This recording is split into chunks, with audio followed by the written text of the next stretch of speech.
In this video, I will show my recent payout on Adobe stock. First, click on Available Earnings and you see the payout option blue button. Last month my income is $240.53. Then click the button and open a new box and fill in the payout information. First, you are a tax resident. I choose the second option, I'm not a tax resident. Then click Continue. Second, your payment method, I choose the PayPal option.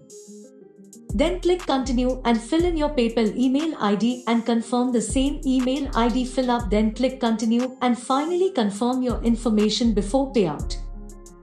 All options right, you click Confirm button. That's it. Your payment you will receive 7 business days.